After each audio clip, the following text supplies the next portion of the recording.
Okay, well, my name's Elizabeth McCreadie, and I've come up from the University of West London. My job is professional lead in social work at West London, and I teach on the undergraduate programme which I set up there. I thought that what I had been doing in regards to the developments in teaching or working with anti-oppressive practice and taking things forward from a social work perspective, that I would use Bourdieu. So you'll be pleased if no one else will. So what I really wanted to do was I wanted to look at a way in which we could sort of understand the way in which the individualisation of social work, which certainly happens in the UK in my experience, both from a teaching level. I've been in teaching social work for 7 years, but I was doing social work for the rest of the time. So I've got 28 years of doing social work and trying to look at the way in which you cannot separate out what is happening in the political arena with what is happening in an individual's life. So this sort of fusion of being able to sort of understand the input of individualism and structuralism and how that impacts on an individual's life. And Bourdieu's theory of practice is certainly a model which certainly for me seems to enable this to happen in a fruitful way.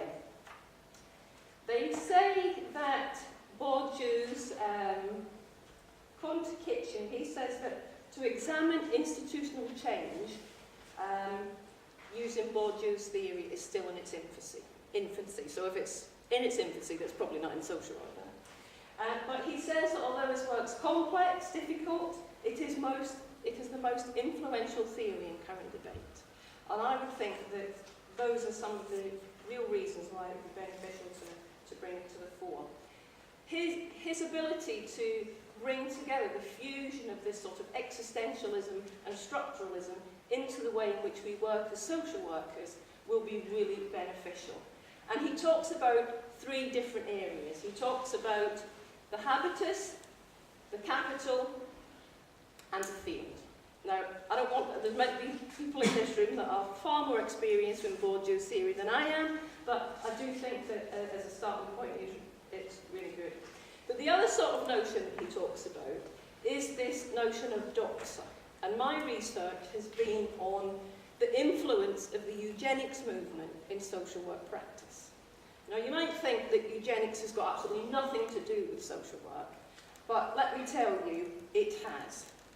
And the people that we sort of set up in the UK in terms of teaching, and we proclaim them as a sort of, the founders of the welfare state, like Mr. Beveridge and Eleanor Rathbone and all those other people, were very, very keen eugenicists, and were very happy to have the poor disenfranchised or losing their fatherhood in exchange for unemployment benefits. So there's a lot of ideology that has influence and permeates social work practice that nobody ever told us about. And I know when I was training as a social worker, no one mentioned to me the word eugenics. And it was many, many years later, when I was at Liverpool University doing an MA in social policy, someone happened to say, oh, did you know that there was this really big organisation that were influencing a lot of the social policy of the day? And what I find really, really worrying is some of the things that are happening today. We might be calling it something else, like genetics or something else, but the reality is it's the same thing dressed up as something else. Not least of all, Dominic Cummings, when his advice to Michael Gove is that we should start training people, we should teach children according to their learning needs. So we go back to Binet and the IQ test and all the stuff that goes along with that to find that we've come all these years and we're going back to the same nonsense, really, that we went through before.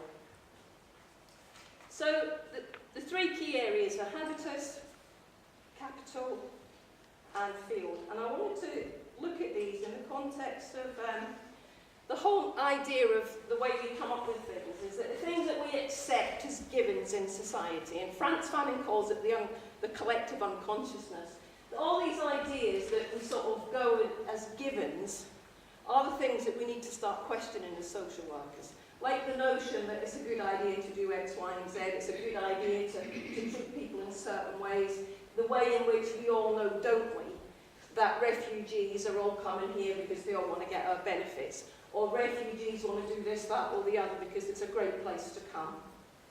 And the way in which the media sort of reinforces all our ideas and nobody kind of works to challenge them. And as social workers, we really have to start questioning some of those ideas, because if we don't, we then go along with the whole notion of the way in which that doxer, which is out there the whole time, is reinforcing the way in which we see different categories and different people, which needs to be addressed. The other area that Bourdieu talks about is these various areas of capital. And we know as social workers that we generally work with people who are low in what he calls cultural capital and also very low in what we call economic capital. So within that field in which they're operating, they don't have a great deal of say, they don't have a great deal of power, they don't have the opportunity to stand up and fight for themselves, and we have to fight alongside those people to ensure they get what they need. And if we don't, and we follow this whole notion of doxa, we then continue with symbolic violence against individuals. And as long as we're doing that, we are perpetuating the wrongs that they are experiencing. So what I'm suggesting that we need to do is that we need to start challenging all that doxa. We need to start challenging all those established ideas, all the taken for granted notions about what individuals have in regards to if someone's from a war-torn region, if someone is an economic migrant, or whatever the terminology that people use. All of those things are perpetuating the inequality, the social injustice, and the lack of humanity. And as social workers, it's important for us to make those, to challenge those things so that we can work from it in a positive way. My research has been about the way in which social workers have historically been embroiled with the doxic assumptions of political ideologies, political institutions, positions of power, and that we have gone along with it. We have gone along with it in many ways for our own benefits or for whatever reasons that we think were appropriate. And we mustn't never forget, as someone has said earlier on today, social workers were in the front line when it came to selecting people to be exterminated in one way or another.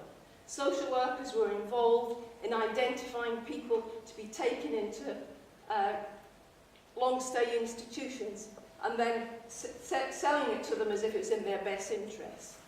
The same people who are identifying individuals who had disabilities in Germany and selecting those out to be sent off to institutions and camps and various other activities.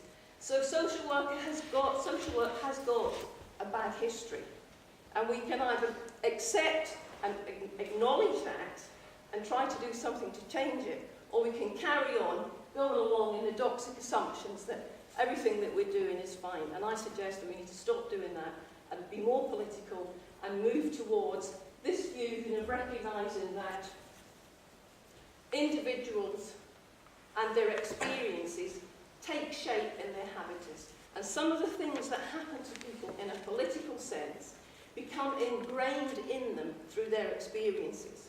So the negativity and the trauma and all those other things that people have spoken about with great passion today, you can see that you cannot separate out support for an individual at an individual level through a mental health capacity way without recognising all the ways in which the structures have influenced that. And to do that gives you an opportunity to take things forward in a positive way. And if you don't, you are missing the point.